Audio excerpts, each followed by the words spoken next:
just either the slightly different from what they are. When we talk, we see things are not normal.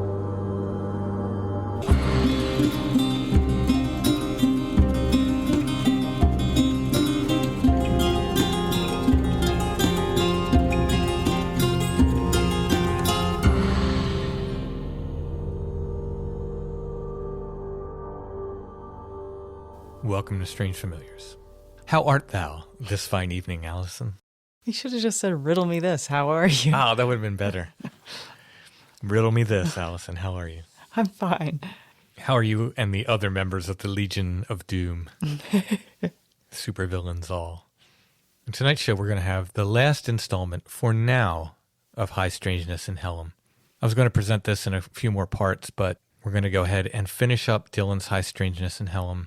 Some of these stories aren't from Hellam. He gives some background from earlier times, but he does, in the end, come back to Hellam and tells the story of another entity that he saw, which was the night after the one he talked about on last week's show, that kind of thing that he thought was a bat at first, but definitely wasn't. So we do bring it back to Hellam, and then he tells the story of a green light that should be interesting to listeners as well. The High Strangeness in Helm series was supposed to continue. After Dillon, we were supposed to walk right into another story from Helm that we're working on, that I thought we would have contact with this person by now, but it didn't happen yet. Hopefully we will be continuing High Strangeness in Helm with another person from Helm also, with some pretty interesting stories in the future. But for now, this will be the last of Dillon's stories, except I think we're going to get one more of Dillon's stories on a patron show later this month. So let's go ahead and get to our last segment of Dillon's High Strangeness in Helm.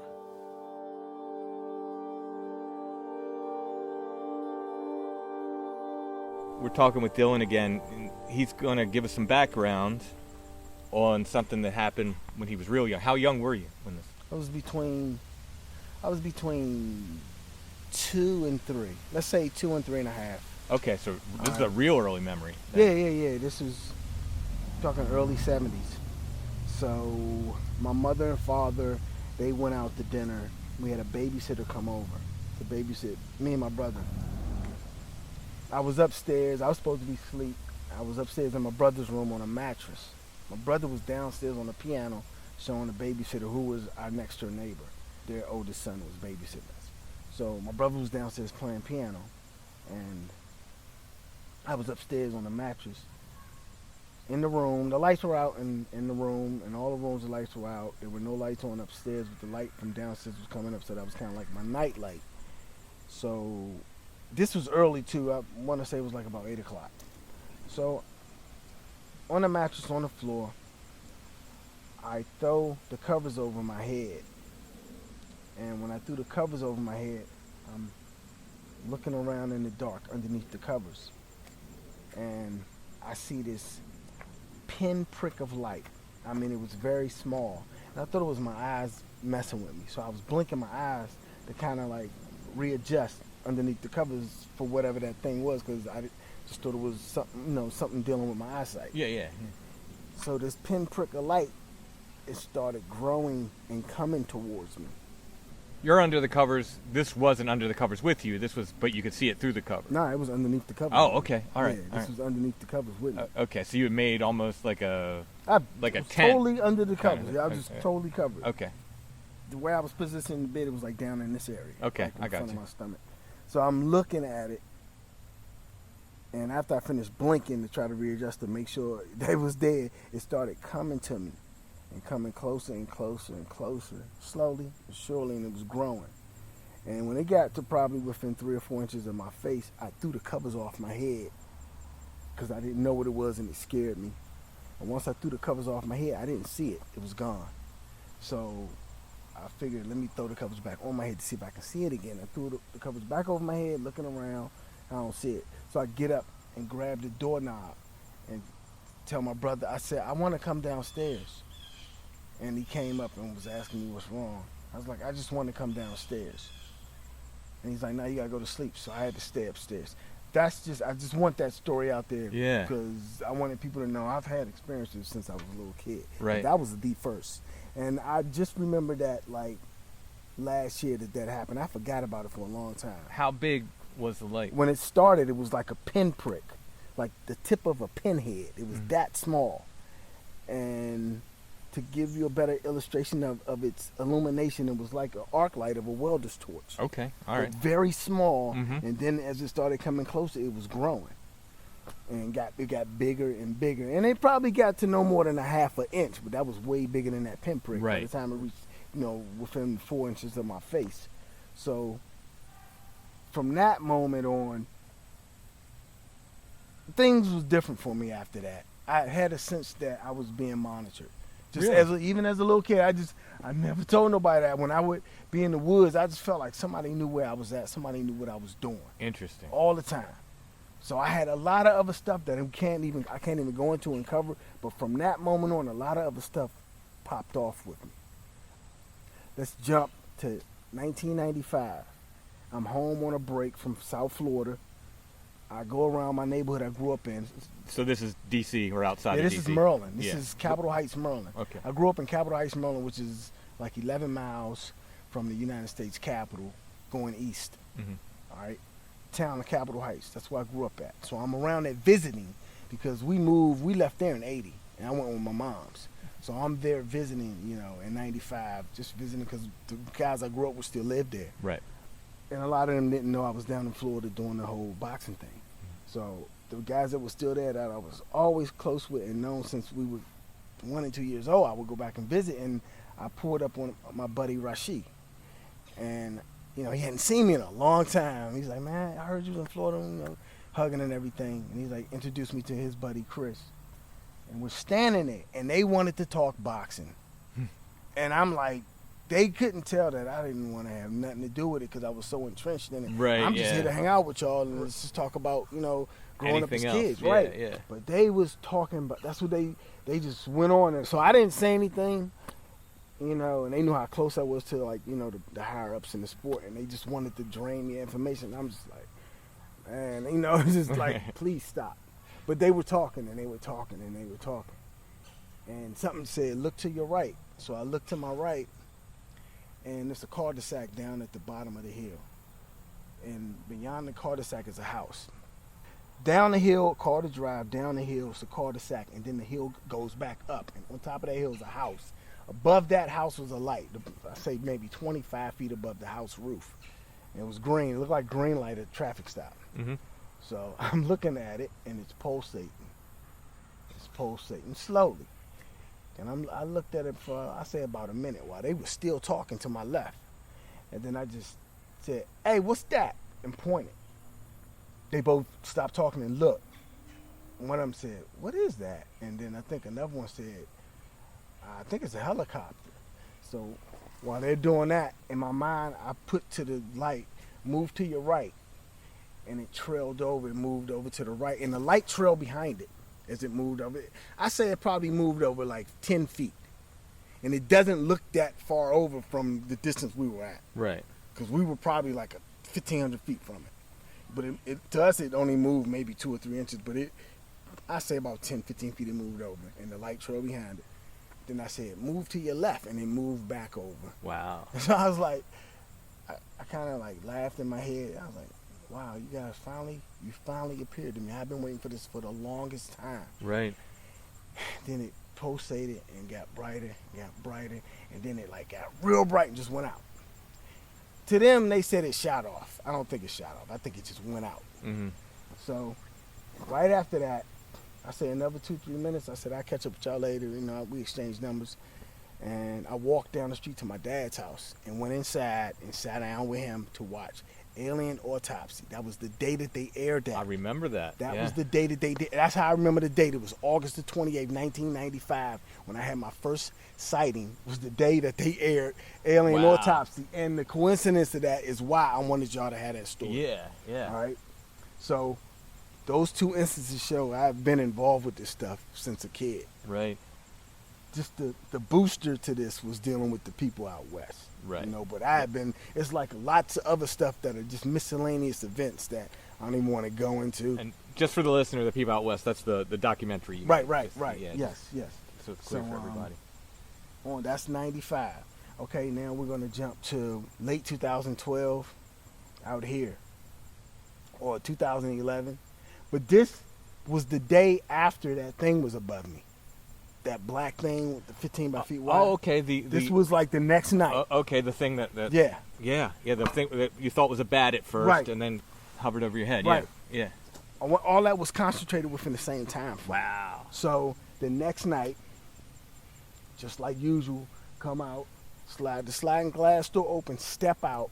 Before I could even sit down, I just take a glance at the scenery, and before I could even sit down in the chair, out of my peripheral, I could see something on the side of the house.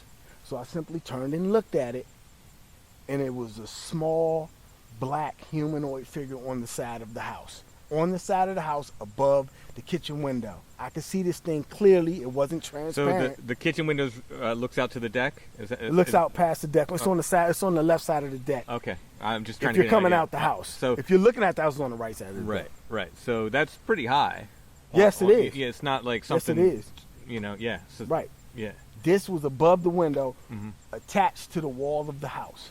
I look at this thing. I got a good look at this thing for about 5 seconds. 5 strong seconds. Usually people say they see stuff, it's there for a second, it's gone. Right. I got 5 seconds to Yeah, stand there and look at this That's thing. a pretty long time to Right? observe. I'm yeah. looking at it, and it jerks its head and looks at me, and then it goes down. It releases and drops down. When it drops down, I'm struggling to see where it went. I didn't see it nowhere. I didn't see it vanish or anything. It just was gone. Wow. And I'm looking around for this thing, and I'm like, that was a crystal clear shot of that thing. And again, no details in the face, no eyes. No, it was just a black head that turned to look at me. Now, I started telling people that I was close to, and I told my ex that. And when I told my ex that, she said, you need to see a movie called Dark Skies. I was like, yeah. She was like, yeah, because a lot of stuff you're telling me resonates strongly in that movie. I get the movie. Man, you guys should just watch it. Just watch that movie. It's a scene in the movie, same exact thing.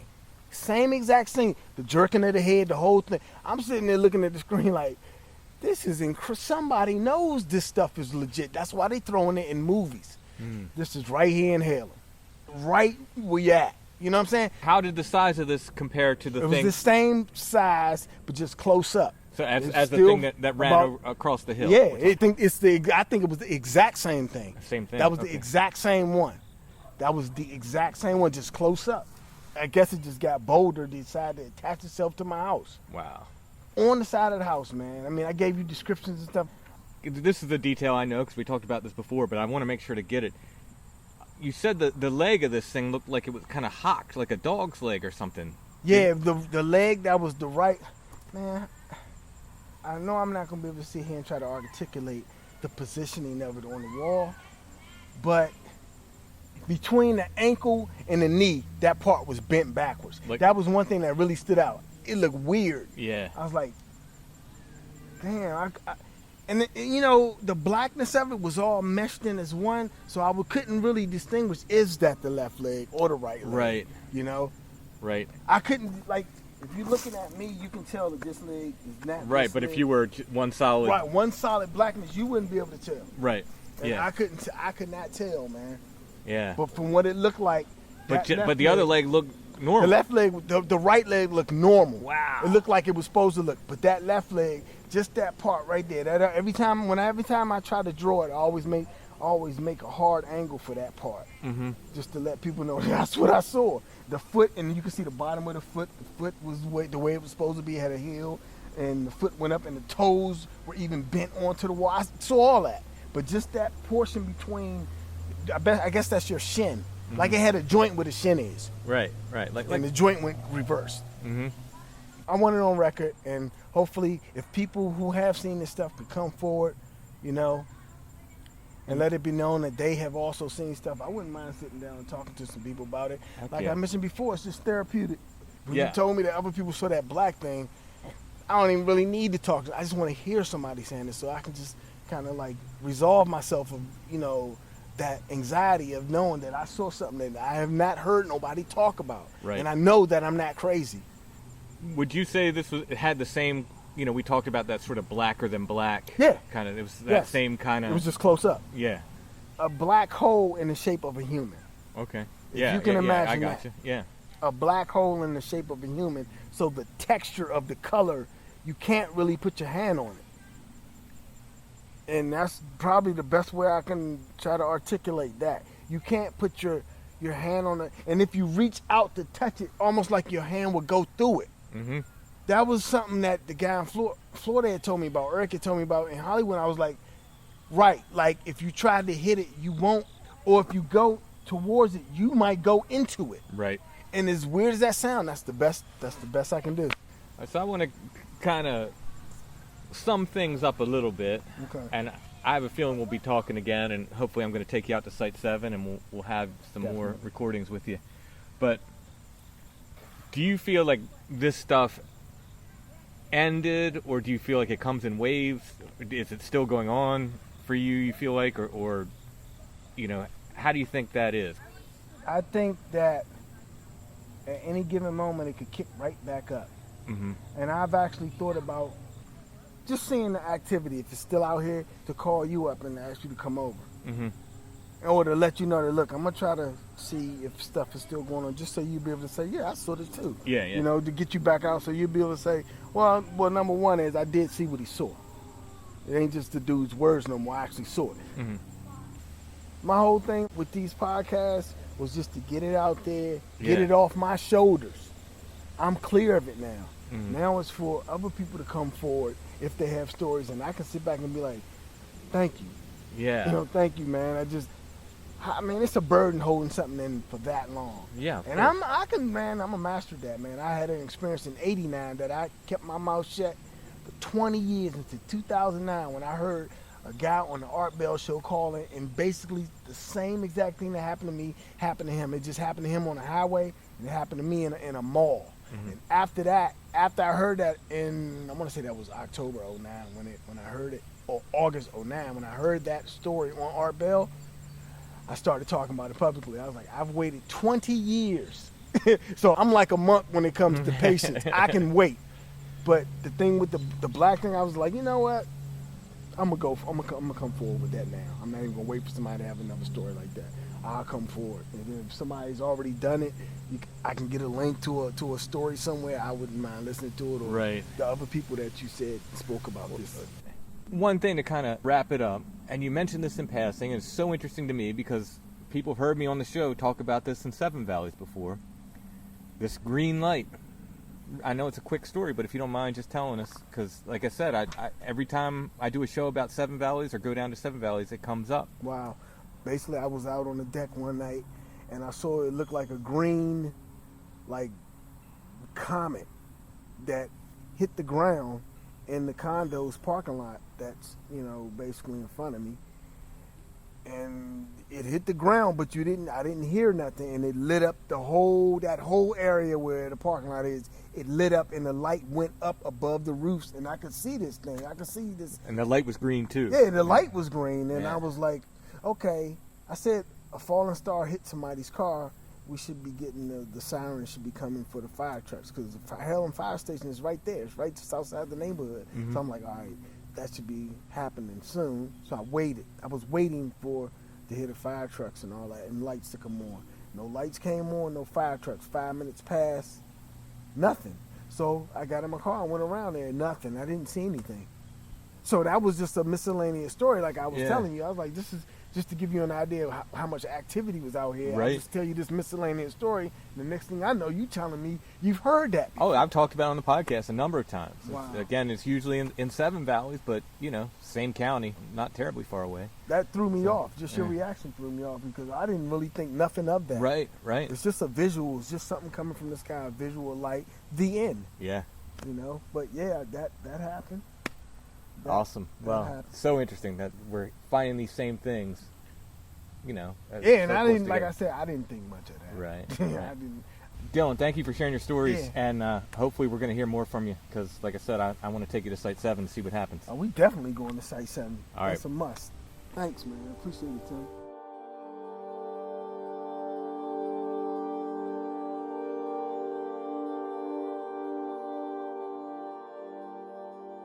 So this Saturday, upcoming, October 9th, we will be in Columbia, Pennsylvania at the annual Albatwitch Day event. It's at Columbia Crossing by the river. Can't miss it. I believe it's rain or shine, so come on out. We have a tent. Yeah, We're going to be there either way. Yeah, we Unless should be there's there. sort of gale force winds coming from up off the river somehow. Exactly. Or the river. Overflows its banks onto the T-shirts. Exactly. Yeah. Once my feet start getting wet, we're out. Did they make you in high school do those safety tests where you had to blow up your T-shirt and jump in a swimming pool? And We didn't have a swimming pool at my high school. We weren't fancy like you. We had a puddle outside the school. No swimming in my high school. They did take us to the bowling alley across the street sometimes. Which, in Maryland, we have duck pin bowling. You're going back. I am a Marylander of convenience. Yeah. When I'm talking about crabs or Old Bay or duck pin bowling, I'm a proud Marylander. Yeah. At all other times, I've fully embraced Pennsylvania. There's no duck pin bowling here. I don't know if people are familiar with duck pin bowling. It's kind of like candle pin bowling from New England. I'm going to go ahead and admit candle pin bowling's even cooler than duck pin. Those are the only two kinds of bowling I will do, though. I don't like the big balls with holes in them. I like the little balls you can whip at wicked speeds, as they would say in New England. Wicked. We had that in high school, but no swimming pool. So you'll be basically worthless when the tide. Oh, no, I can swim. Oh yeah, see that's the great irony of it is that I'm a horrible swimmer. Yeah, I'm a pretty good swimmer. I'm a fairly confident swimmer. Not technique-wise. I don't have a good technique, but, I'm confident. I can keep myself afloat. But we will be at Albatwitch Day. We will have all of my books. We got a new shipment in this week, so we're completely restocked on books. We will have art prints. Alison has framed a couple of the prints. The Legend of Boggy Creek poster that you framed with my artwork. This has naught to do with my artwork. This is all your framing job. It looks amazing. It's in this awesome black frame with this purple mat that matches the purple in the poster. It's really cool. We'll have that there. We have a framed print of Where the Footprints End, Volume 1 cover. We got a more simply framed version of the Boggy Creek poster as well. But I'll have all my other prints there. Some of them are matted, some of them not. We'll have Strange Familiars t-shirts. Some of the sizes we're getting pretty thin on as far as quantities, so get there early, I guess, to make sure you get your size. Be an unpopular size is also another option. Exactly. But we'll bring those along. We'll have the full complement. John from Strange Familiars and Riverbend will be accompanying me. He'll have a few boxes of horror comics from Riverbend as well. So come on out, come see us, stop by, say hello, tell us spooky stories. We usually have a lot of fun there. In honor of Albatwitch, I found a ghost story from the area. Okay. This is from the York Gazette, June 1st, 1875, but it comes via the Columbia Herald. A spook, or as my grandmother used to say, a spook. The Big Patch is an island that is formed in the river near Turkey Hill within the recollections of many of our inhabitants. And strange stories are current of late of an apparition being seen in that vicinity which has taken upon itself the form and dress of a soldier. It is seen hovering over the water in that neighborhood, sometimes pushing a canoe, at others apparently walking on the water. It is seen deliberately walking about on the island, smoking a pipe. Again, it may be witnessed in the air as if in the act of striding over the treetops, but always enveloped in the inevitable blue overcoat of the U.S. Army. One night last week, it was noticed on a deserted fishery, prone in the sand. About midnight, it suddenly arose, embarked in a phantom canoe, and pushing for the Big Patch, it landed, made a few strides in the direction of an unoccupied cabin, and upon reaching the door, entered and closed it, but was not seen to emerge during that night. So this is the Turkey Hill of the iced tea fame? Yes, Turkey Hill is south of Columbia. If you're going to Albatwitch Day and you're along the river and you see some big white windmills to the south along the river, those windmills are on Turkey Hill. So you will know exactly where this story took place. I'm not sure I know exactly which island they're talking about, Big Patch, but... Is it one of the islands within the river? Oh, yeah, exactly. So it'd be one of those big patches in the river. Exactly, yeah. So, ghost of a soldier hovering over the trees, walking on water. Was this one of the soldiers that was involved in the burning of the bridge. Well, it was a Union guy, right? It was a Union guy, yeah. But some Union troops did come down to Columbia, I think. But it was the citizens of Columbia that burned the bridge. In any case, I don't believe this ghost story is one that they tell in Columbia on the ghost tours. So it's a bonus. I randomly found this today, completely by accident. Went, that's perfect for the podcast tonight, because I knew we were going to be talking about Albatwitch Day.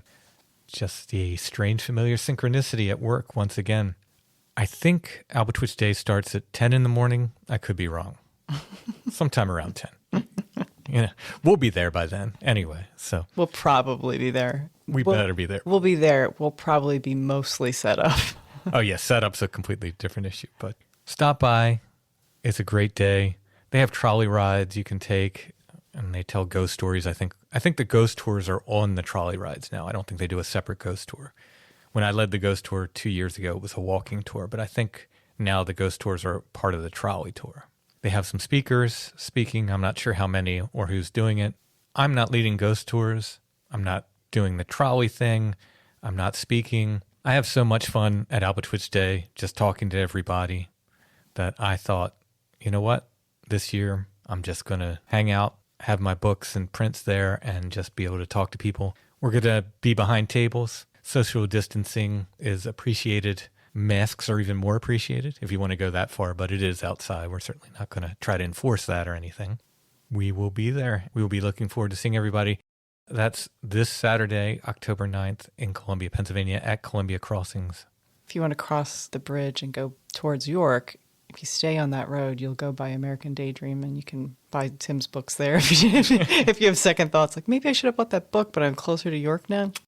Well, a lot of people want to check out American Daydream. A lot of people who follow us on Instagram also follow them and have commented. I've seen like, oh, I really want to see that place. So yeah, you go across the old bridge and just keep going a little bit further west. Eventually you'll see American Daydream. There's a Bob's Big Boy outside. Just the statue. Just the statue. Not the actual restaurant. Yeah, I think the restaurant is. And they can purchase various antiques from your stand. Check out the other wares there at American Daydream. I believe Soraya is coming down, so you get a twofer in your podcast host if you want to meet me and Soraya. You can meet us both. John will be there. Somebody else might be there. We're not saying. I'll be there for a while. We're probably hiding in the back somewhere. Alice will make a rare appearance at Albatwitch Day. Who else is coming?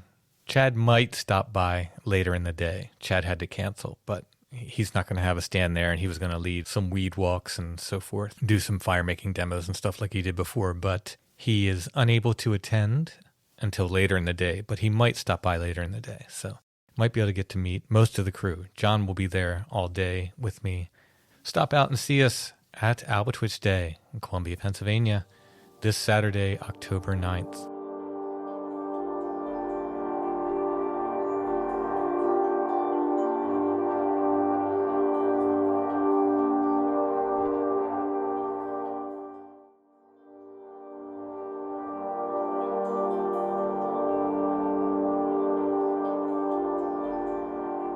All right, so next we have a Bigfoot sighting. Not us. Yeah, that would be really... I imagine you would put out an extra episode if that were the case. It would be like, this happened 10 minutes ago. We're going to talk about it right now. Absolutely. Hopefully I'd actually have the recorder running when it happened. We will be talking to Aspen, who has a Bigfoot sighting in California. I like this story. This is a really cool one. Yeah, it's a nice, calm sighting, no aggression, roadside sighting. Still, it's very, very cool. And then she tells me the story of this weird, John Keel called them bedroom invaders, and I always think that sounds kind of like icky. Then I was calling them nighttime invaders, but some people sleep during the day, as Aspen does. So that's an interesting idea. I hadn't thought about it. I mean, there's plenty of people who work night shift. Yeah. So I guess we need to call them sleep time invaders. So she has this interesting story of this sleep time invader as well. Let's go ahead and get to Aspen's story.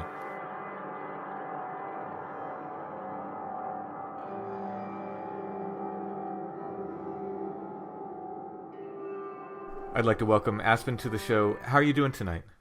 I'm doing well. You have a couple things to share with us. In as much as you're comfortable, can you tell us when and where this happened? I guess we'll start with the Bigfoot thing because, I love Bigfoot. Sure thing. This was out in California in Santa Cruz County. This was in November of 2011. I had gotten a flight to visit some family, and I was going to be flying out of the San Francisco airport, which is about an hour and 10-minute drive from Santa Cruz County. And I ended up getting a really early morning flight, like really early. So I had rousted my husband out of bed at like 2:30 in the morning, hit the road by 3 a.m. So I was driving, and he was sleeping in the passenger seat. And we were going up this really twisty, windy mountain back road in the Santa Cruz Mountains. So through the redwoods, just thick, deep forest. This was part of my regular commute because at the time I worked over the hill, as we called it, on the other side of the Santa Cruz Mountains at a hospital over there. Okay. So I would make this drive 4 and 5 times a week. So you knew the road well. I knew the road well. It was my favorite road. It was maybe 5 or 10 minutes longer in time, but such a more pleasant drive than the freeways. Yeah, I get that. I will do anything I can to take back roads instead of freeways. Yeah, it's old San Jose Road going from Santa Cruz to San Jose, strangely enough. It's really well-built road. It's just 2 lanes. It's usually about 35 to 40 miles an hour that traffic travels. I think the posted speed limit is 35, but it's really well banked. And so even though it's twisty, it's really fun to drive. And I work night shifts, so I still do, as I'm about to go to work in a couple hours after this conversation. So yes, it was 3 a.m. driving a dark, twisty back road, but it was one that I was familiar driving in the dark. I usually drove it at 10:30, 11 p.m. on the way into work. Mm-hmm. So I was coming around a bend. My husband was sleeping, so I don't even think I had music on. I was just driving there, and he was going to drop me off at the airport and drive back. And I come around this bend, and my headlights catch someone walking in the middle of the road, coming downhill while I was going uphill. And my first thought was that it was someone in like a furry suit costume. Right. Like, I don't know if you're familiar with Burning Man at all out west, but it's a big arts and hippie festival out in the desert. And I've seen the photos and the articles on it and so forth. Yeah, the fake fur costumes are really a big thing there. And I thought it was someone wearing something like that. And I got a little bit closer, and I was like, no, that's not a person wearing a furry costume. And then I was around the bend and gone. Like, it was pretty quick, enough to realize something wasn't right about it, other than that someone was walking down the middle of the opposite lane in the pitch black with no lights on them at 3 in the morning. So you had to drive past this? Yeah, I drove right past it. It was 2 lanes. I was going in the uphill lane. It was in the middle of the downhill lane, just ambling along. And did it seem height-wise or width-wise bigger than a normal human, or was it within normal human range?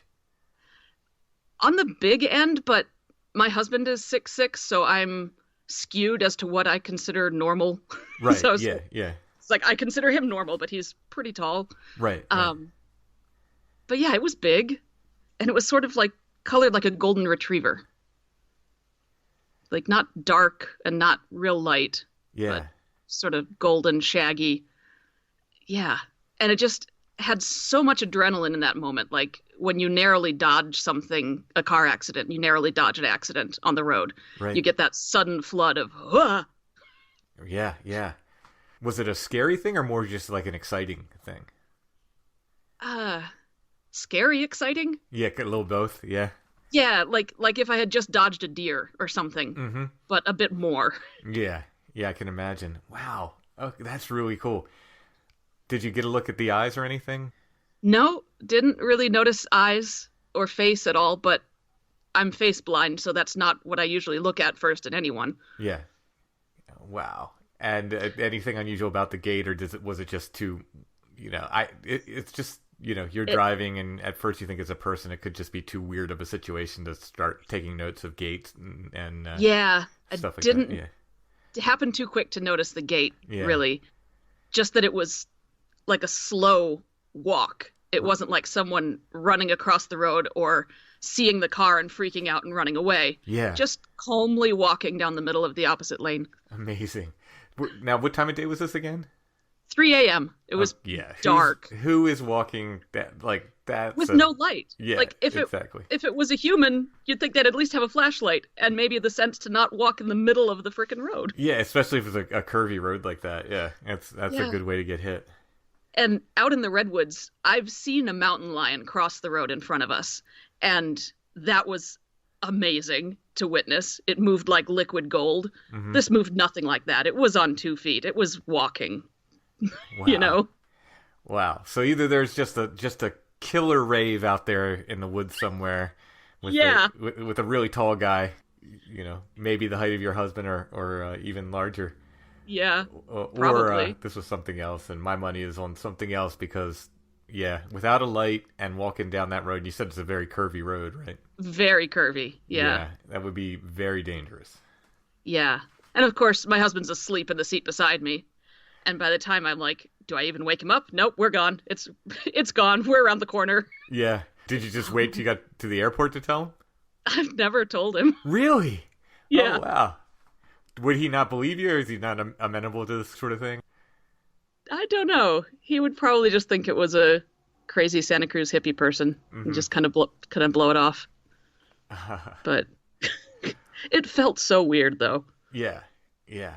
A rush of adrenaline aside. Yeah. That is one of the sightings I would like to have, I think. I've caught sight of, like, flashes of things that I can't confirm is this or that, but like a clear sighting from the car with no aggression, that'd be one of the ones I would like to have. The other one would be like at 50 yards maybe, as it's maybe it shows its face to me and then just turns around and calmly walks away. Those are the two sightings I would like to call in. If I could have your sighting, I'd be fine with that. Yeah, it was pretty cool. Yeah. And I don't know if that golden coloration is typical or not.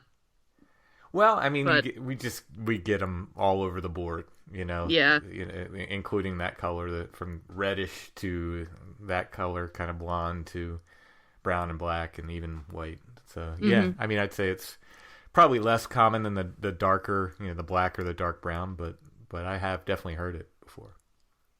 And if you consider the redwood duff, it's not that dark and undergrowth kind of forest. Mm-hmm. So what's this other sleep paralysis account?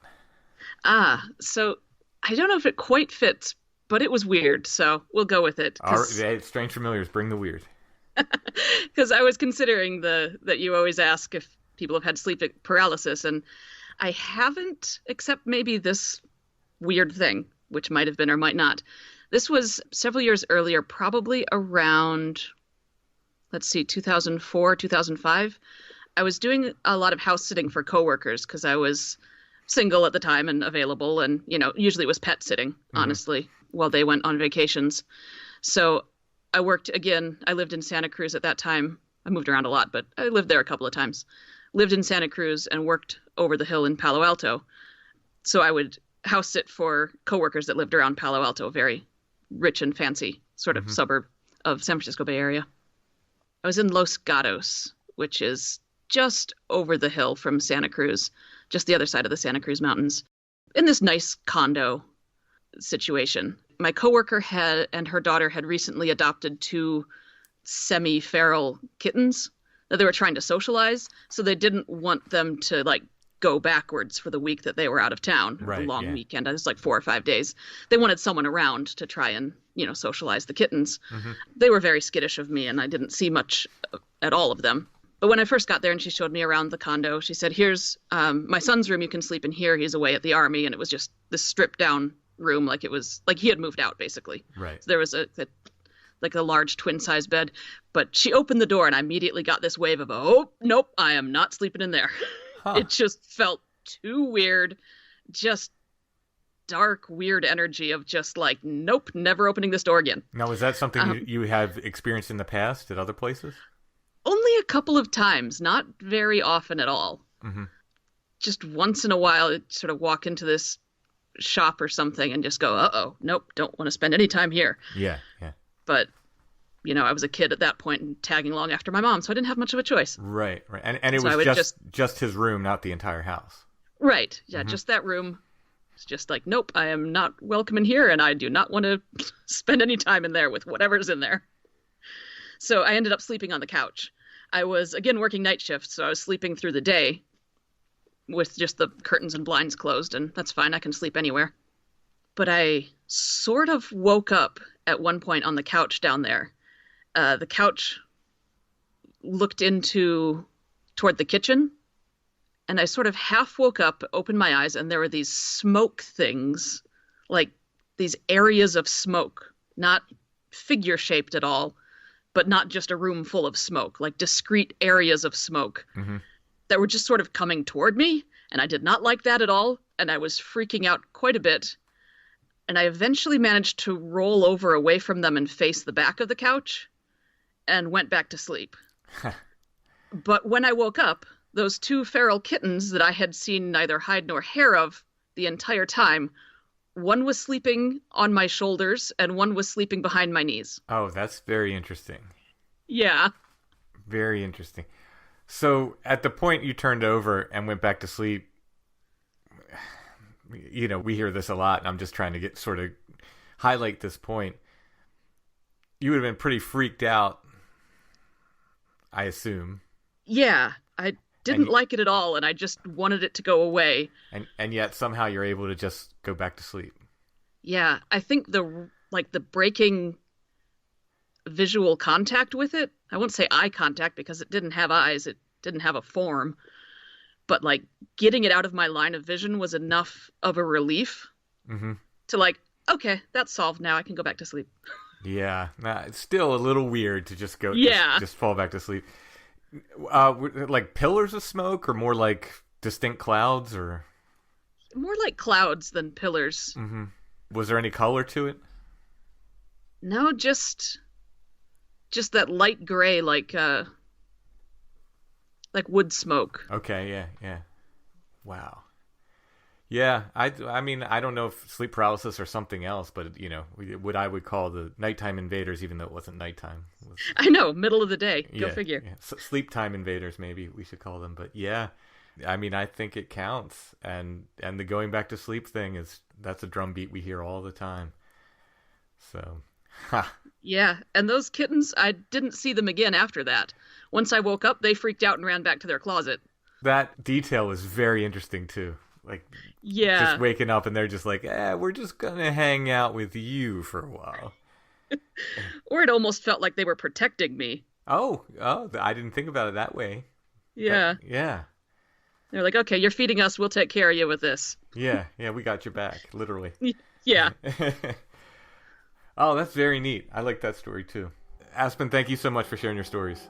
Yeah, you're very welcome.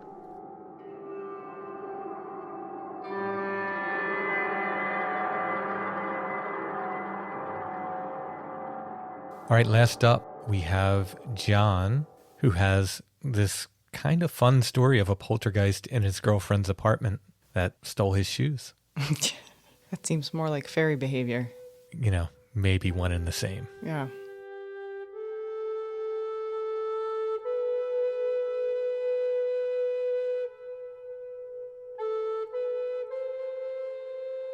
All right, tonight we're talking with John, who has a poltergeist story to share with us. When did this happen, John? I think this was around 4 years ago. So relatively recent.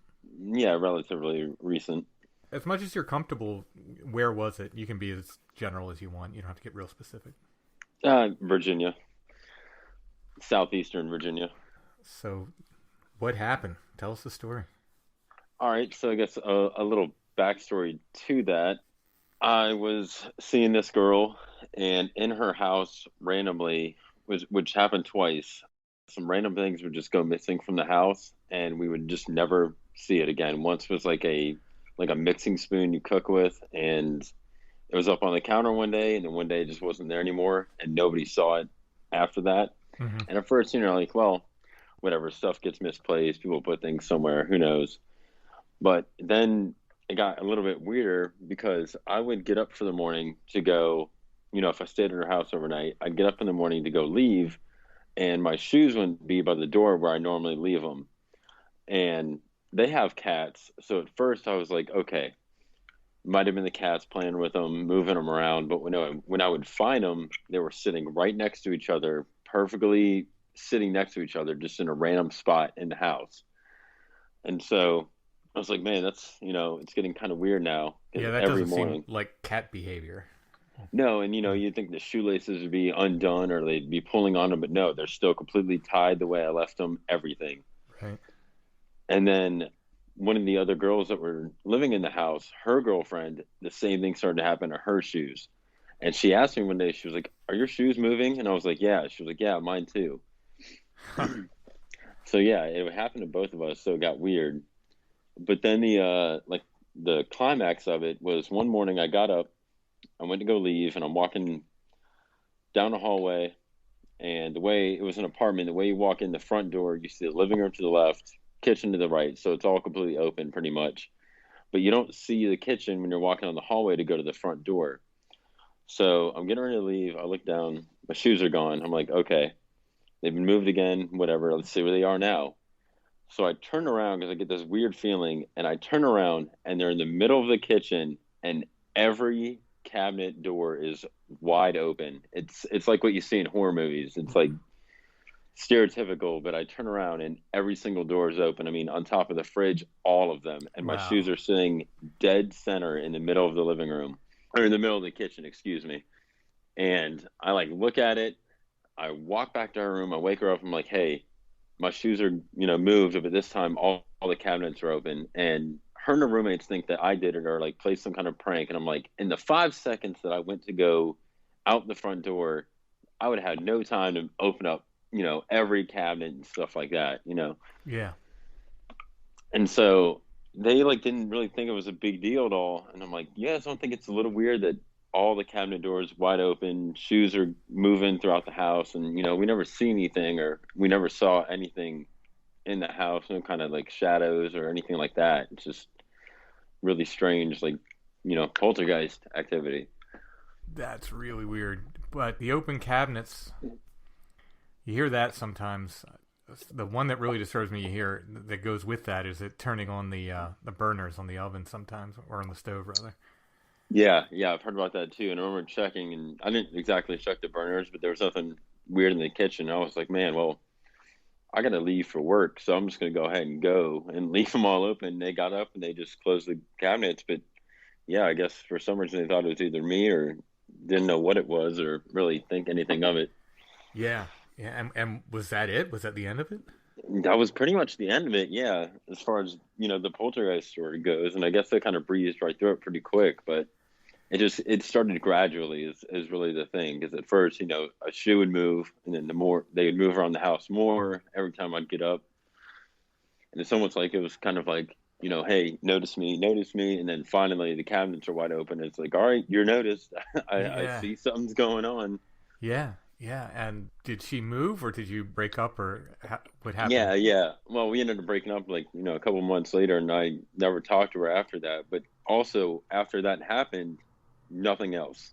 Nothing else happened after that. I don't think my shoes even got moved again. I mean, why did it start, but why did it end?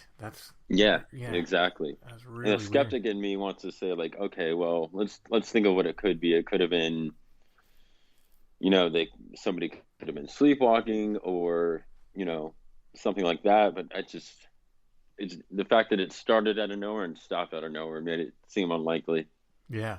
Well, maybe whatever it was done with your shoes and completed whatever task it needed your shoes for in the other. Well, yeah. And they say that poltergeists kind of act like children sometimes. So it's almost like once it did the big thing that I really noticed, and it was like, oh, haha, now we're done here, or I'm done here rather. Yeah, that's wild. So you don't know if she still lives there or anything? No idea. Yeah, be interesting to know if afterwards, after you left the picture, if anything else ever happened. Yeah, because they said it never really happened before that, and so I wonder if it's something that I brought in, tracked in the house, no pun intended, but right. Something I might have pulled in. I mean, I haven't had many. Sorry, I didn't mean to cut you off. No, I was just going to ask if you had any other experiences like that, like growing up or anything. No, not really. And I've really, really wanted to. I've wanted, to see something paranormal, something happen. And that's been pretty much it as far as the stuff I've experienced. And, it's just putting on the skeptic's hat here. hmm Do you think there was any chance it was one of her roommates messing around or anything like that? I thought that originally, but it's just kind of like the way it was so anticlimactic and nobody really made a big deal of it. I don't know. It's possible for sure, but from what I gathered about them and what I knew about them, it didn't seem very likely. Yeah, and it seems like human nature would. You're either going to continue it, or at some point you're going to reveal the joke. Haha, got one over on you. Yeah, exactly. Yeah. And I mean, really, the only other weird thing that ever happened to me is sleep paralysis all the time. I mean, I get it probably 3 times a week, maybe. Really? Oh yeah, for a long time too. But I never see anything. There's no auditory hallucinations, nothing. I'll either be falling asleep and it's usually when I'm falling asleep, I'll kind of like, I can feel it coming on. I'll go into sleep paralysis and things will be weird. And sometimes there'll be weird dreams associated with it where when I'm paralyzed, I'll kind of fall in and out of sleep and get weird dreams from it. But no, I haven't seen any any shadows in the corner. You hear stories about like the staticky looking people that kind of come in. Mm-hmm. And unfortunately, none of that. It's always just been really heavy paralysis that I can usually get myself out of pretty frequent. How old are you, if you don't mind me asking? 31. Okay. You may find it start to fade. Mm. Usually they say it starts fading out in your 30s. Just what I've read and what I've heard. But, yeah, and it started in like my mid 20s, and then would do that for a while. And sometimes I'll have bouts where I won't experience it, but I've noticed that if I really think about sleep paralysis or like hear something about it, usually that night or the next night I'll get it. That's wild. Do you know if you ever had sleep paralysis in your girlfriend's place? I don't remember, but I'm sure I did because I would get it pretty frequently. Actually, yes, because I remember I'm able to make noises when I get sleep paralysis. So if I can't get myself out of it, I tell people, hey, if I'm in bed and I start making a weird noise or something, wake me up. I'm probably going into sleep paralysis. Mm-hmm. And I know for a fact that happened there. That's a lot. A few times a week is a lot. Yeah, and I thought it was pretty normal until I looked into it, and I was like, oh, it's like a once a month thing for most people, if that. Yeah. For me, it was way less frequent than that, and that was enough for me. But so you haven't seen entities or anything like that? No, nothing like that. And I always make it a point to close my eyes for whatever reason. It's a scary scenario when you wake up and you're like, oh, I can't move, I can't do anything. Mm-hmm. Yeah, it's a very disconcerting feeling. So how do you get out of it? You said you can shake yourself out of it. Do you have a technique? Sometimes I was kind of, I don't know, just try to shift my body as much as I can, or try to move at least one limb. Mm-hmm. And I find if I can move at least something, I can usually get the rest of it to kind of start rolling. Yeah, that's what other people have said that they try to move a finger or something, and then once they can get that moving, they can shake themselves out of it. But luckily, I don't experience it too much anymore. They haven't in a long time, and I'm fine with that. I'm fine if I never do again. Yeah, no kidding. And I mentioned kind of the weird dreams that come along with it. And what will happen is I'll fall back asleep and not realize it, and I'll think that I'm getting up out of bed to get out of paralysis, but then I'll notice things are off, and then I'll realize, oh, I'm still paralyzed. I'm still this is a dream. I'm not actually up yet, and then I'll be back in my bed and realize where I'm at. Mm-hmm. And that'll happen pretty often where I think that I'm getting out of it, and not exactly an OBE, but it kind of feels like it sometimes. Yeah, and those are very disconcerting, those kind of dream within a dream things. Yep, yeah. And I haven't been able to go lucid yet, and from it, or have any lucid dreams. Yeah, it definitely gets weird. I'll think that I'm up and I'm moving around, but then things will just be off, and then you kind of realize, oh, I'm in a dreamlike state still, and then I'll try to wake myself up once I realize, oh, I'm still laying in bed. Mm-hmm. Yeah. Well, hopefully it'll fade for you, as I've read it does, and it was the case with me. I think in my 30s it really started fading. I didn't have it anywhere near as often as you, though. I want to say with me it was maybe once a year, a couple times a year. Oh, wow. Okay. So for when when it was most intense, it was more often than that. It was probably once or twice a month. But then it sort of faded out, and then it would be like maybe once a year. And then in my 30s, it just, suddenly it just didn't happen. So who knows? That's sleep paralysis is one of those things that's, I think it's one of those both end things. I think it's, it is an explanation for these things, but also it is like a doorway for the other sometimes as well. And I don't know how it works. So it's above my pay grade. And I've wanted to explore that, and like every time I get sleep paralysis, I'm like too scared to really like lean into it and just let myself feel it and see what could happen. I'm always like, as soon as I realize it, I'm like, okay, gotta get out. But I kind of wish that I would lay there and be like, all right, well, let's see where this goes. Let's see what happens. It's kind of like that fight or flight thing happens, and you're like, oh, all right, it's either one or the other, and I always end up trying to, get out. Yeah, exactly. Well, if you end up seeing anything, I kind of hope you don't, but if you end up seeing anything, let us know, and let us know if your poltergeist comes back. Absolutely. All right, John, thanks for sharing your stories. Not a problem. Thank you.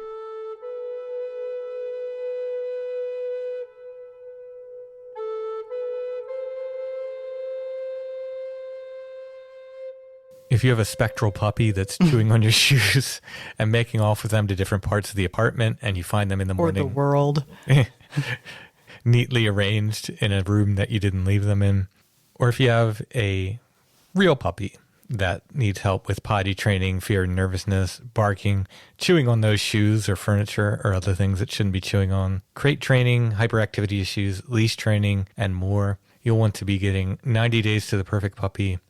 You can find them at sithappens.us. Look for the 90 Days to the Perfect Puppy link at the top of the page. With their relationship-based approach to training, 90 Days to the Perfect Puppy can help you and your puppy become perfect for each other. They have online sources like video lessons. They have a secret Facebook group. One-on-one options are available. You can find them again at sithappens.us. Look for the 90 Days to the Perfect Puppy link at the top of the page. 90 Days to the Perfect Puppy can help you understand how your dog thinks and apply proactive training methods so you and your puppy can become perfect for each other. Again, go to sithappens.us and look for the 90 Days to the Perfect Puppy link at the top of the page.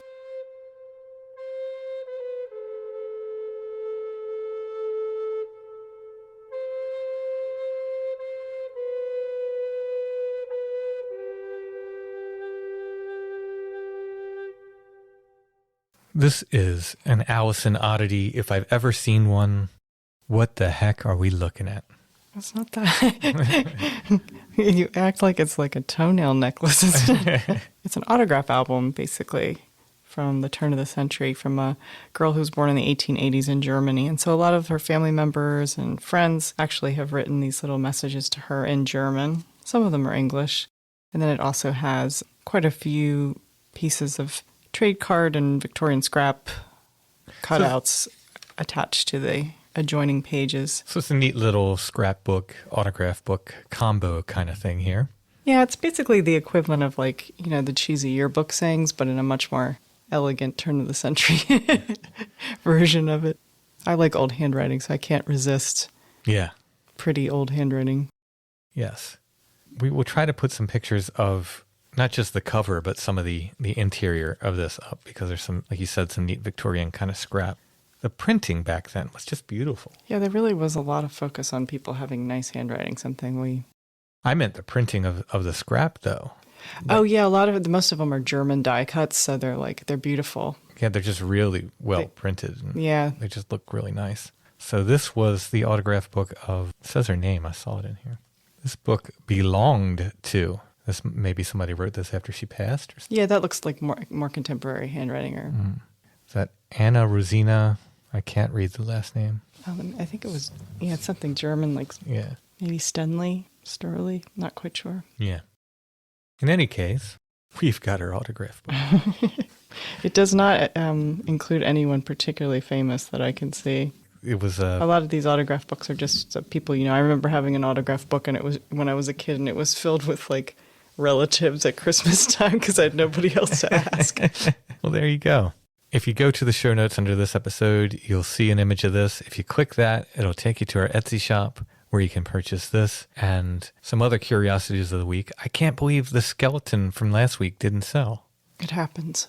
I don't know, guys. We still have time, though. That's the drum beat here. Yeah, that was a cool one. I think somebody should scoop that up. We still have some of the pain tablets as well. We bought a whole box of those. We have multiple. More Victorian pain reducers. Rolls of them. We don't even know, like, we haven't broken one open. They're in these wooden rolls. Yeah, I can't bear to do it, but I'm curious to see what it looks like in there. I don't even know how they open, you know. Yeah, they look like they're entirely sealed in a wooden I don't know. Yeah, I don't get it. In any case, we have more of those as well. While you're at our Etsy shop, you can pick up some artwork. All of my books are there. If you can't make it out to Albatwitch Day, Strange Familiar stickers, patches, and more. Our shop name is Lost Grave, but if you type in Strange Familiars, our stuff should come up. While you're on Etsy, check out our friends at Karmic Garden. They have the Strange Familiars scented soap and a Flannel Man scented soap as well. Many, many other fine smelling things. And check out Chad's shop, Ruck Rabbit Outdoors. I'm hoping very soon, I'm hoping sometime this month to be able to make an announcement about the episode 300 project. It's called The Witch Cloud. It's going to be a hardcover book and a download of the audio. Lots of extras. Lots and lots of extras. If you buy the book, it'll come with a patch and a sticker, at least the initial copies. We're going to do a version with a record, the first Black Happy Day song that we've recorded in 15 years or something. All kinds of bonuses. I did a new trading card as well, if you've been collecting the trading cards I've released with other stuff. So that's coming up. We'll be taking pre-orders for it soon. I'm just waiting for the record. Basically, that's it. Once I get the record in hand, then we can start taking pre-orders. The only way to get that is either going to be to buy the book, get the download of the audio of the episode with it, and all the extras and so forth, or to buy the download by itself. That will be an option. Or if you're a patron, we always say patrons get every episode, and you will get this episode, but it will be sometime down the road, 8 months, a year, or something like that. We'll go ahead and give the audio to patrons. So we encourage everybody to get the book and the download because it's a really cool package. I was able to combine everything I like to do in one project. Music, art, writing a book, doing a podcast, all in one. I'm super excited about it. Again, we'll be announcing it, exactly how to pre-order it. We won't be quiet about it. You're not going to miss it. A couple of people have emailed me and like, did I miss it? Did that episode 300 thing come out? No, you won't miss it. We'll be loud about it. And I'll be hopefully making the rounds on podcasts and stuff and letting people know it's out there. So get ready for that. It's coming soon. Like I said, we'll be taking pre-orders. That'll be episode 300, The Witch Cloud. I mentioned patrons will get that down the road for free, just the audio of it. It's a great way to help us out by becoming a patron. You can go to patreon.com/strangefamiliars. Check out all the different options there. We have all different tiers of support. All of our patrons get extra episodes of Strange Familiars. We're doing 2 every month.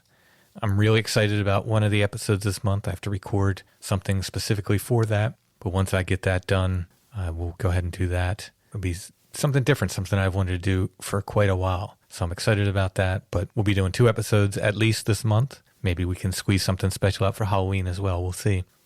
Patreon.com/strangefamiliars. They have yearly subscriptions. They have monthly subscriptions. Your choice. Either way, it helps the podcast.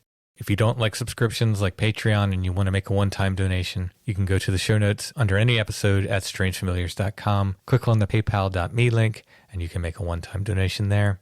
I want to thank our patrons so much because we could not do Strange Familiars at all without our patrons' help and support. Alison, do you have anything else to add? Ooh, put me on the spot. No, actually I don't. Anything to promote, Alison? Isn't this where people usually talk about like what comedy club they're going to be at? Yeah, exactly. What date I'm playing? Mm-hmm. Alison will be doing a comedy set at Albatwitch Day this Saturday. That's like my nightmare. I've always been under the impression that we just do this for ourselves and that there aren't people listening. Right. That's the only way I can rationalize doing it. Exactly, yeah. And it took me a while to even get to do that, so... I know. Well, anyway, come out and see us this Saturday at Albatwitch Day, October 9th, Columbia, Pennsylvania. Thanks for listening, everybody. We'll be back soon with more Strange Familiars.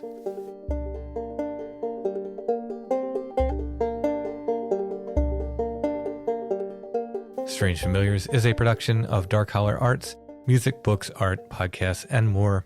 Intro and background music is by Stone Breath. If you want to hear more or purchase music by Stone Breath, you can go to stonebreath.bandcamp.com. Strange Familiars is on Facebook, even though it crashed this week. I don't think it was because of Strange Unrelated. Familiars. Yeah. Facebook.com/Strange Familiars, where you can join the Strange Familiars gathering group. We're on Instagram at Strange Familiars, one word. And you can always find us on the web at strangefamiliars.com. In 2019, the first Strange Realities Conference took place in Nashville, Tennessee. The pandemic and turmoil the following year could not stop 2020's conference from thriving in cyberspace as a live streaming event. Now, for 2021, the third annual Strange Realities Conference will combine these worlds into a paranormal hybrid event, live in person in Nashville and streaming online. Join us in exploring just how truly strange our reality can be with an interdimensional lineup of speakers presenting unique and intellectual perspectives on magic, mysteries, and the paranormal. Featuring Alan Greenfield, Dr. J. Michael Bennett, a.k.a. Dr. Future, Tim Banal, Soraya Ascaf, Dr. Stephen Finley, Aaron Gullius, Amy Pachula, Brent Rains, Chris Ernst, Heather Mosier, Michael Hughes, Jose Herrera, Joshua Cutchin, Kiki Dombrowski, Nathan Isaac, P.D. Newman, Steven Snyder, a.k.a. Recluse, David Metcalf, Timothy Renner, Steve Stockton, and Ren Collier. Tickets available at strangerealitiesconference.com. It's gonna be amazing.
all ablaze. The skull is hung upon the tree. It waits for me. It waits for me.